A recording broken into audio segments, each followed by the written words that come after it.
Ketua Majelis Kader Pimpinan Pusat Aisyah, Profesor Dr. Mami Hadjaroh, hadir di Gedung Dakwah Muhammadiyah Sumatera Utara di Medan, Jumat siang 15 Desember 2023. Mami Hadjaroh bertemu dengan unsur pimpinan wilayah Aisyah dan jajaran Majelis Kader. Pertemuan yang berlangsung sekitar 1 jam itu mendiskusikan persoalan kaderisasi di lingkungan Aisyah Sumatera Utara. Mami Hadjaroh meminta agar pimpinan wilayah Aisyah Sumatera Utara dapat lebih fokus dalam melakukan proses kaderisasi. Aisyah sebagai organisasi perempuan berkemajuan memiliki pola pengkaderan melalui pengkaderan utama dan pengkaderan fungsional. Pengkaderan utama dikenal melalui program Baitul Arqam, sedangkan pengkaderan fungsional dilakukan lewat kegiatan-kegiatan Aisyah yang menompangkan materi kaderisasi di dalamnya. Mami Hadjaroh juga menjelaskan seputar Aisyah, ideologi perempuan berkemajuan. Berikut penjelasan Mami Hadjaroh kepada jurnalis Muhammadiyah Sumut Channel Abdi Hamdani di Medan. Sebelumnya, Assalamualaikum warahmatullahi wabarakatuh. Berbicara tentang perkaderan di Aisyah, kader dimaknakan itu ya sebagai penggerak gitu, penggerak Aisyah, baik itu dia ada di level pimpinan pusat sampai dengan di level pimpinan ranting. Jadi kader itu bukan semata-mata pimpinan ya, tidak berarti kalau tidak di pimpinan itu lalu menjadi bukan sebagai kader gitu. Kader adalah penggerak. Memang untuk menjadi penggerak di Aisyah sebagai sayap perempuan Muhammadiyah tentu mesti memiliki paham atau ideologi keperempuanan sesuai dengan ideologi Aisyah. Di dalam Muktamar Solo kemarin, Aisyah menghasilkan sebuah keputusan tentang risalah perempuan berkemajuan. Nah, risalah perempuan berkemajuan ini adalah ideologi gerakan perempuan Aisyah.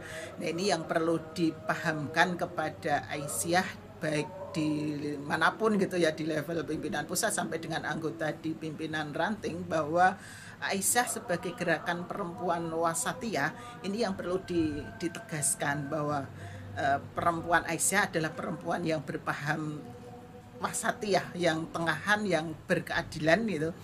Tentu tidak sama dengan gerakan perempuan di sayap kiri yang liberal dan di sayap kanan yang fundamentalis.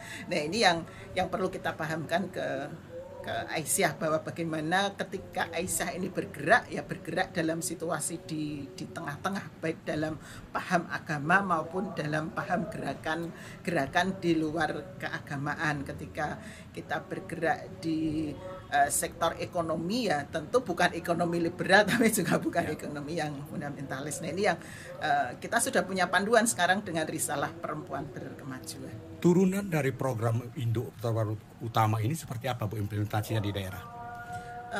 Implementasi di daerah tentu kalau dari Majelis Pembinaan Kader, karena saya ada di Majelis Pembinaan Kader, adalah bagaimana ideologi perempuan berkemajuan ini bisa dipahami oleh perempuan-perempuan Muhammadiyah.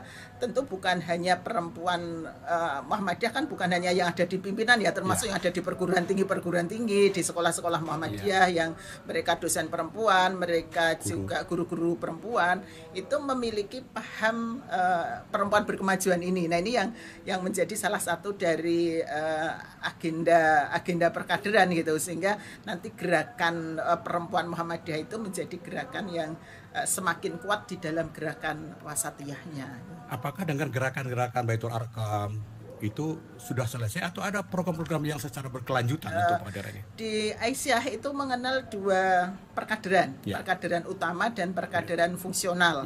Nah, Baitul Arqam ini menjadi bagian dari gerakan perkaderan utama. Nah, di gerakan perkaderan fungsional ini terbuka secara luas gitu. Jadi Baitul Arqam memang wajib gitu kan menjadi ikon untuk ya kalau di Aisyah ya kalau sudah Baitul Arqam tentu sudah pada level tertentu gitu kan. Tapi kalau yang digerakkan pada perkaderan fungsional ini sebenarnya prinsipnya semua pelatihan di Aisyah itu adalah perkaderan fungsional.